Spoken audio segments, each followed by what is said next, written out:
Bismillahirrahmanirrahim. Assalamualaikum warahmatullahi wabarakatuh. Alhamdulillahi rabbil alamin wal aqibatu lil muttaqin wa bihi nasta'in ala umuri dunya waddin.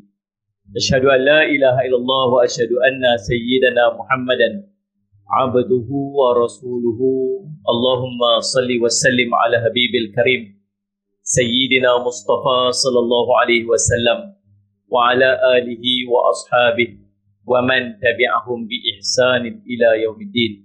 Subhanaka la ilma lana illa ma 'allamtana innaka antal alimul hakim. Rabbi shrah li sadri wa yassir li amri wahlul 'uqdatam min lisani yafqahu qawli wa la hawla wa la quwwata illa billah al-'aliyyil 'azim. Amma ba'd.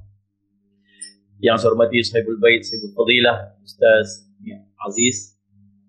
Yang saya hormati lagi saya kasihi Tuan Guru Ayahanda Syekh Zainul Asri Haji Ramli. Mudah-mudahan Allah berikan keberkatan, rahmatan, kasih sayang Allah limpahkan kepada Syekh. Allah berikan kesejahteraan dalam kehidupan, jadi manfaat kepada ummah, jadi manfaat kepada semua dunia hingga akhirat. Amin rabbal alamin. Yang saya hormati adinda saya yang segak bergaya, Saudara Muhammad Ustaz Maulana Wan Helmi, dan Abuya Saudara Muhammad Abu Aswad yang saya hormati, saya kasihi. Semoga Allah melimpahkan kesejahteraan kepada semuanya. Dan juga tuan-tuan guru Saudara Jemaat yang berada di bawah, tak layak diri kat depan ni, depan tuan guru sekalian, terutamanya guru kami Ustaz Tuan Guru Saudara Muhammad Sobri Arsyad, dan seterusnya tuan-tuan guru dan para asatizah yang saya tak mampu nak sebut semua nama, namun tidak mengurangkan sedikit pun rasa penghormatan saya kepada semua. InsyaAllah mudah-mudahan Allah melimpahkan kebaikan, kesejahteraan, kesihatan, kebaikan, rahmat dan kasih sayang Allah SWT terlimpah, dijauhkan dari musibah, bala bencana, ujian dan penyakit, dan menjadi manfaat kepada umat di dunia hingga akhirat. Amin ya rabbal alamin. Tuan-tuan sidang hadirin yang dirahmati oleh sekalian, kita sebenarnya sangat merindukan pertemuan kita dengan baginda Rasul sallallahu alaihi wasallam. Saya yakin kita hadir pada malam ni bukan sebab apa-apa, melainkan satu penzahiran rasa cinta kita kepada baginda Rasul sallallahu alaihi wasallam, kerinduan kepada kita untuk menyebutkan nama Nabi sallallahu alaihi wasallam dalam selawat-selawat kita. Beberapa hari ini berbagai banyak program-program maulid yang dianjurkan, dan kita tak mampu untuk menafikan bila kita duduk dalam majlis maulid, kita rasa berbunga-bunga hati kita. Kita rasa sangat merindukan baginda Rasul SAW. Tuan-tuan, subhanallah, teringat saya akan kisah seorang sahabat Nabi SAW yang sangat rindu untuk berjumpa dengan Nabi SAW. Digelar dia Dhul Bijadain. Dhul Bijadain, seorang yang memiliki dua laikain. Seorang anak muda yang duduk dekat dengan Madinah, di pinggir kota Madinah. Bila ramai yang duduk lalu lalang, dia duduk dengar tentang kisah Nabi SAW. Orang ni lalu depan rumah dia duduk cerita tentang Nabi. Orang ni lalu depan rumah dia duduk cerita tentang Nabi SAW. Sampai dia rasa teringin sangat nak berjumpa dengan Nabi SAW. Dan akhirnya sebelum dia dapat berjumpa dengan Nabi SAW, dia lebih dahulu masuk Islam. Dan dia terpaksa untuk solat dan beramal dengan amal-amal Islami jauh daripada rumah dia, sebab bapa saudara dia yang duk jaga dia, pak nakan yang duk jaga dia, sangat benci dengan Nabi SAW. Dia sembunyikan Islam dia begitu lama, sampai ke tahap satu hari tak mampu lagi dia nak sembunyikan kecintaan dan kerinduan dia untuk bertemu dengan Nabi SAW. Bila orang lalu duk cerita tentang Nabi, dia teringin nak jumpa Nabi, teringin nak tengok wajah Nabi SAW macam mana diceritakan oleh para sahabat yang pernah melihat wajah Nabi SAW. Kita tak pernah tengok wajah Nabi SAW. Tak pernah bahkan bermimpi untuk berjumpa Nabi SAW. Apa kena dengan hati kita sebenarnya, subhanallah, sampai Allah hijabkan kita daripada memandang wajah manusia paling mulia, baginda Rasulullah SAW. Apa kena dengan hati kita sebenarnya, tuan-tuan, subhanallah. Sampai satu hari dia declare, dia isytihar di depan bapa saudara dia yang dia telah beriman dengan baginda Rasul sallallahu alaihi wasallam. Apa yang disebut oleh pak saudara dia? Aku bela kamu daripada kecil. Aku bagi segala kenikmatan kehidupan. Apa yang kamu ada ni semua milik aku. Kamu nak pergi jumpa Nabi, kamu pergi jumpa Nabi kamu. Tapi kamu tinggalkan semua harta yang telah aku berikan dan berikan kepada kamu semenjak daripada kamu kecil dahulu. Itu sajakah syarat dia? Itu saja syarat dia. Dia serahkan semua apa yang diberikan oleh bapa saudara dia semenjak daripada kecil. Sampai tak puas hati bapak saudara dia. Pak saudara kata kat dia, tu baju yang kamu pakai itu pun aku bagi. Kamu bagi balik kepada aku. Ditanggalkan baju dia, subhanallah. Diserahkan kepada bapak saudaranya. Sehingga diambil satu kain yang kering, satu kain yang lusuh. Dibelah dua kain itu. Diikat di pinggang dia. Dan diikat di badan dia sebagai penutup badan dia. Dan malam tu juga berlari-lari untuk berjumpa Nabi SAW. Berlari-lari. Tinggal semua keseronokan dunia. Tinggal orang yang jaga dia daripada dia kecil. Tanpa sikit pun penyesalan ada dalam hati dia. Tinggal. Semata-mata nak tengok wajah Nabi SAW. Bila dia sampai dekat masjid. Allahumma salli ala sayyidina Muhammad. Masjid Nabi SAW. Dalam riwayat cerita waktu subuh. Dia sampai awal. Duduk tunggu kelibat Nabi SAW. Nabi SAW memimpin solat subuh. Para sahabat duduk belakang Nabi SAW. Allahumma salli ala sayyidina Muhammad. Tuan-tuan, habis daripada solat, Nabi SAW beralih tengok para sahabat. Bila tengok para sahabat, nampak seorang budak muda ni tak pernah tengok. Pakaiannya pun pelik. Pakai kain buruk saja, ikat dekat badan satu, dekat pinggang satu. Lalu Nabi SAW panggil dia. Mai sini. Allahu Rabbi subhanallah. Bila ditinggal seluruh daripada harta keinginan, apa saja yang ada dekat dunia semata-mata nak jumpa Nabi SAW. Nabi SAW panggil dia. Merangkak-rangkak dia pergi dekat Nabi SAW. Saya ya Rasulullah. Allahumma salli ala sayyidina Muhammad. Saya teringat ada satu kisah. Seorang yang banyak selawat kat Nabi SAW. Seorang ulama tua. Ini dah tak berapa nak nampak. Ramailah orang duduk mai ziarah dia. Selalu mai ziarah dia. Lalu anak dia ada seorang, anak dia akan cerita dekat bapa dia, siapa ni, untuk dia kenal.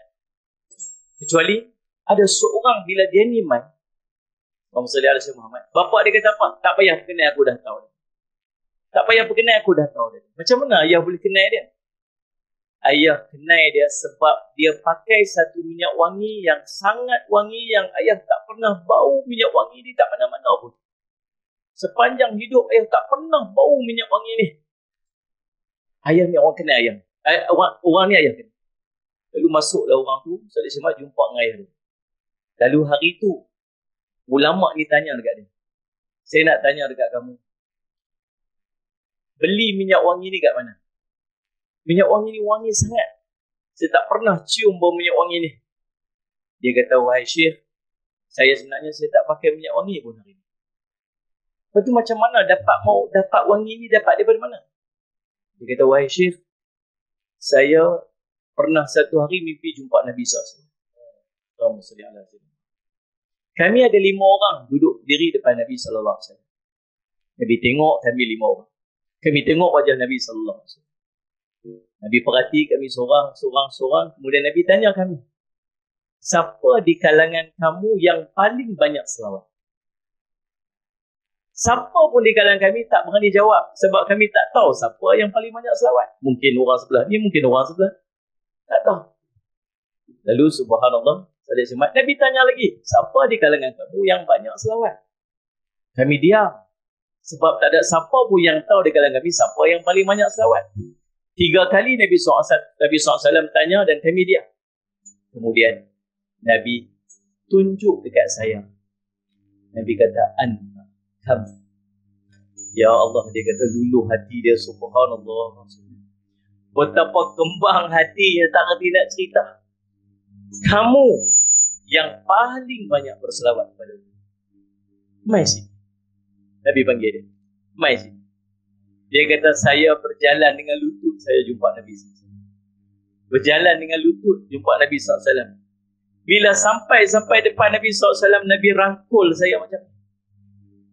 Nabi peluk saya macam ni. Saya dapat cium bau tubuh Nabi SAW yang sangat wangi. Bila saya bangun daripada tidur, wangian Nabi SAW melekat di tubuh saya. Dan apa yang Syekh bau ini ialah bau wangian Nabi SAW. Dan bila dia keluar saya daripada rumah Syekh, bau wangian Nabi SAW itu masih melekat di rumah Syekh. Subhanallah. Sama macam Zulkifli. Sampai depan Nabi SAW, Nabi tanya, siapa kamu? Kamu nama siapa? Saya nama Abdul Uzza. Bukan. Nama kamu Abdullah. Nabi SAW terus tukar nama dia. Dan tuan-tuan, semenjak daripada hari itu dia duduk di rumah Nabi SAW. Dia duduk di masjid Nabi SAW. Tak keluar-keluar lagi dah. Duduk dekat masjid Nabi SAW. Dan dia jadi orang yang paling banyak zikir.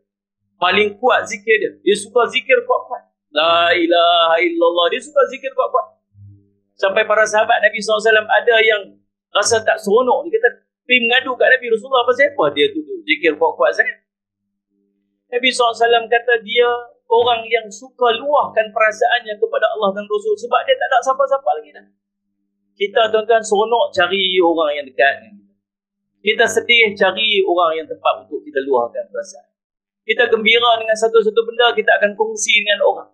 Siapa yang dekat dengan kita, itulah tempat kita luahkan perasaan. Di mana Allah dalam hidup kita, bila kita tak ada jalan dah, baru kita cari Allah SWT. Dah tak jumpa penyelesaian dah, baru nak angkat tangan minta pada Allah. Dan tuan-tuan, subhanallah, pada hari kematiannya, kata Allah Mas'ud radhiyallahu anhu, hari itu balik daripada perang. Kami dengar ada berita seorang sahabat Nabi SAW syahid. Dia mati tuan-tuan bukan dalam perang, dia mati dalam perjalanan balik daripada perang.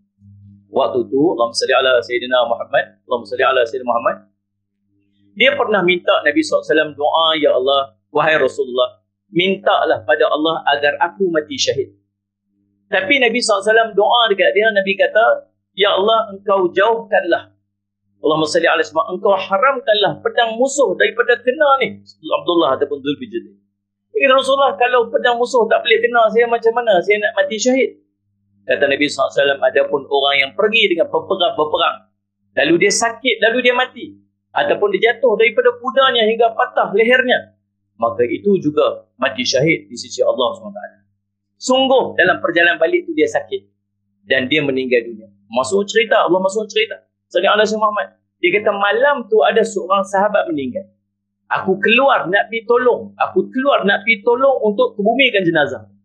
Bila sampai dia kata subhanallah, aku tengok dua orang manusia hebat, manusia mulia sedang uruskan pengkebumian ini, iaitu Sayyidina Abu Bakar dan Sayyidina Umar radhiyallahu anhu. Jarang para sahabat yang hebat ini bantu untuk uruskan jenazah. Biasa para sahabat yang lain. Tapi sahabat ni, Sayyidina Abu Bakar dengan Sayyidina Umar sedang uruskan jenazah dia. Dia kata, ya Allah, kalau macam ni punya hebat, takkan aku nak duduk diam. Dia cepat-cepat pergi. Bila sampai dekat kubur, dia tengok dalam liang kubur, dia menangis. Subhanallah, untung orang ni katanya.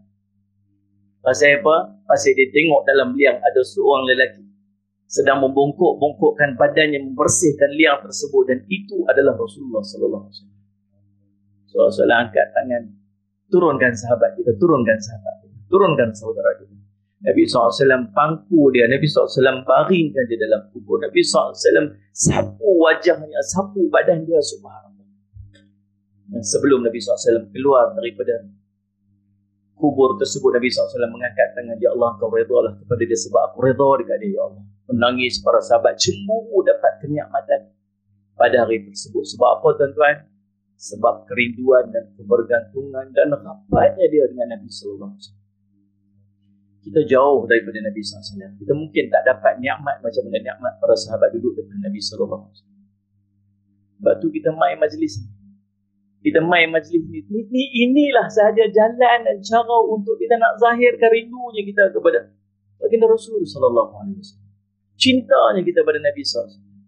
Takkan tergamak kita bila ada satu majlis orang berzikir, orang melantunkan selawat, orang bercerita tentang Nabi, kita boleh duduk di rumah kita. Gamak ke kita nak buat macam itu? Allahumma salli ala Sayyidina Muhammad. Dalam kitab Targhib Al-Mustaqin, salli ala Sayyidina Muhammad. Tuan-tuan, cerita yang diceritakan oleh Allahumma salli ala Muhammad, seorang yang namanya Abdullah bin Ali Al-Ansari rahimahullah. Dia cerita, subhanallah, dekat rumah dia ada seorang orang tua, perempuan tua yang sangat miskin. Dia ada anak, seorang anak lelaki. Tapi tak ada apa-apa dalam hidup yang melainkan kemiskinan. Wanita ni, dia hanya ada 1 dinar saja yang dia simpan hasil daripada dia duduk jahit pakaian. Dia dapat itu je harta yang dia ada. Takdir Allah, dia meninggal dunia. Bila dia meninggal dunia, tuan-tuan, Allahumma salli ala Muhammad, anak dia ni, anak yang soleh, anak yang baik, anak dia kata, dan anak dia berjanji dalam hati dia, anak dia kata, 1 dinar ini aku tak akan sia-siakan. Mak aku bersusah payah untuk dapat 1 dinar ini. Melainkan 1 dinar ni aku nak infak dan aku nak jadikan dia kebaikan di akhirat nanti. Ni anak yang soleh, harap-harap mudah-mudahan kita doakan supaya Allah kurniakan kepada kita anak-anak yang soleh sebegini. Amin, amin, Ar-Rahman. Jadi manfaat kepada kita selepas daripada kematian kita nanti. Tuan-tuan, subhanallah, saudara Muhammad. Lalu dia simpanlah duit tu berapa lama. Sampai satu hari, dia keluar daripada rumah dia untuk satu tujuan kehidupan dia. Tiba-tiba dia sampai satu majlis, ada orang duk baca Quran ramai-ramai. Duk selawat Nabi SAW ramai-ramai. Duk baca kisah-kisah Nabi SAW. Dia heran, dia jarang duduk dalam majlis ni. Macam kita lah kot, lalu-lalu tengok tu ada ni. Kalau nak pergi beli baju, apa minum ayak, apa tu tengok ni apa, orang buat apa ramai-ramai ni. Dia main singgah, dia duduk. Dia tak kenal siapa pun dalam majlis tu. Dia duduk aja. Duduk sila. Dia dengar orang duduk baca maulid. Dia dengar orang duduk semak selawat pada Nabi SAW, baca Al-Quran. Tuan-tuan, kemudian dia balik ke rumah. Malam tu, Allahumma salli ala Muhammad, dia tidur dan dia bermimpi. Dia bermimpi apa, tuan-tuan? Dia bermimpi hari kiamat. Goncangan kiamat yang sangat dahsyat. Dia berada dalam ketakutan yang teramat. Lalu tiba-tiba ada satu panggilan. Di mana fulan ibni fulan, di mana fulan ibni fulan, ada satu panggilan. Dan dia bangkit. Pergi kamu masuk dalam kelompok ni. Ada ramai orang dekat dalam kelompok tu yang seorang pun dia tak kenal. Dia pun masuk dalam keadaan dia terpinga-pinga. Lalu subhanallah, pemanggil ini ataupun yang saya sebut memanggil ini suara, dia kata, bawa mereka ke syurga Allah Subhanahu Wa Taala. Dia dalam keadaan dia terpinga-pinga, dia tak tahu ni. Dia ikut aja kelompok ni. Dan disebutkan subhanallah, setiap daripada kamu akan diberikan oleh Allah istana di dalam syurga Allah Subhanahu Wa Taala. Lagi dia terpinga-pinga, apalah yang aku buat ni sampai aku dapat kenikmatan macam ni. Lalu tuan-tuan, dia pun sampai ke dalam syurga dan dia nampak satu istana yang sangat cantik. Dalam istana ni punya bidadari-bidadari, ada Allahumma salli pelayan-pelayan istana yang tunggu di depan. Bila dia tengok dalam istana tu, dia tengok dalam istana tu ada istana yang lebih cantik daripada istana yang dia tengok dekat luar ni. Lalu terdetik dalam hati dia, aku nak masuk istana ni. Tiba-tiba pelayan yang duk jaga pintu istana ni, dia kata, bukan untuk kamu. Istana ini disediakan untuk orang-orang yang bergembira dengan kelahiran Nabi SAW dan mengadakan majlis untuk meraihkan kelahiran baginda Rasul SAW. Dia terjaga. Bila dia terjaga, dia teringat 1 dinar yang dia ada. Dia panggil orang fakir miskin. Dia buat kenduri besar-besaran dengan duit yang dia ada. Dia buat majlis maulid yang begitu besar sekadar yang dia mampu. Dia buat baca Al-Quran. Dia membacakan hadis-hadis Nabi SAW berkaitan dengan Rasul SAW. Dia anjurkan berselawat pada Nabi SAW dalam majlis tersebut. Tuan-tuan, kemudiannya dia bermimpi berjumpa dengan Nabi. Dia mimpi dia berjumpa dengan ibunya. Dalam mimpi dia, ibunya datang kepada dia. Ibu dia kata, terima kasih wahai anakku. Terima kasih wahai anak. Ibu dia telah diberikan pakaian yang sangat cantik. Diberikan kenikmatan yang sangat hebat. Bau-bauan yang sangat hebat. Dia kata, terima kasih wahai anakku. Kerana engkau telah memanfaatkan harta yang aku tinggalkan kepada kamu untuk mengingati Rasulullah SAW. Dan aku mendapat manfaat daripada apa yang telah kamu kerjakan. Tuan-tuan, subhanallah, itu orang yang bergembira dengan kelahiran Nabi SAW. Kalau tuan-tuan tak mau ambil kisah itu sebagai panduan, tak apa, kita ambil satu kisah yang tercatat dalam Sahih Al-Bukhari rahimahullah ta'ala. Cerita tentang Abu Lahab. Manusia paling jahat sebab benci kepada manusia paling mulia. Manusia paling jahat dalam dunia, tak ada siapa boleh challenge. Namanya Allah catat dalam Quran, Allah baca, orang akan baca sampai hari kiamat. Pasal apa? Pasal dia benci pada manusia paling mulia, baginda Rasul sallallahu alaihi wasallam. Dalam hadis sahih cerita Al-Abbas mimpi jumpa Abu Lahab selepas setahun daripada kematian Abu Lahab. Dia tanya pada Abu Lahab, apa yang jadi pada kamu? Dia kata, selama ni tak ada sikit kerehatan pun yang ada padaku daripada azab, melainkan pada hari Isnin. Kerana pada hari tersebut Nabi SAW dilahirkan. Dan pada hari tersebut aku membebaskan Thuwaibah kerana membawa berita gembira kepadaku daripada kelahiran Nabi SAW. Dan aku bebaskan dia dan merdekakan dia. Dan disebab itu pada setiap hari Isnin, Abu Lahab diringankan siksaan. Kalau Abu Lahab manusia paling jahat pun diringankan dan mendapat sedikit kenikmatan daripada gembiranya atas kelahiran Nabi SAW, mudah-mudahan Allah berikan kebaikan dan kesejahteraan yang sebanyak-banyaknya kepada kita yang meluangkan waktu untuk duduk dalam majlis Rasul SAW. Allah berikan, Allah pandang kepada kita dengan pandangan rahmat dan kasih sayangnya kepada kita yang ambil masa untuk duduk sebut nama Nabi SAW. Mengenang peristiwa Nabi, dengar kisah Nabi, selawat pada Nabi SAW. Mudah-mudahan kita termasuk dalam kelompok yang disebutkan oleh Maulana Hilmi tadi. Orang yang akan mendapat naungan, orang yang akan mendapat masuk ke syurga Allah tanpa hisab. Amin ya Rabbal Alamin. Dan paling tidak tuan-tuan, nanti kita nak bangkit di padang mahsyar, Nabi SAW kenal kita. Nabi SAW pandang kita. Nabi SAW panggil kita. Dan mungkin waktu tu kita akan tengok wajah Nabi SAW. Kita akan pegang tangan Nabi SAW. Kita akan cium tangan Nabi SAW macam mana kita cium tangan guru-guru kita. Dan mungkin kita minta pada Allah agar Nabi SAW peluk kita waktu tu. Nabi SAW pandang kita dengan pandangan rahmat dan kasih sayang dan salat kepada Allah SWT. Dan kita nak berpimpin tangan dengan Nabi SAW untuk masuk ke syurga Allah SWT. Amin ya Rabbal Alamin. Mudah-mudahan sikit pada tazkirah itu jadi manfaat pada saya dan pada kita semua. Minta ampun maaf daripada tuan-tuan guru sekalian, anda ada kesalahan. Aku qouli hadza wa astaghfirullah li wa lakum.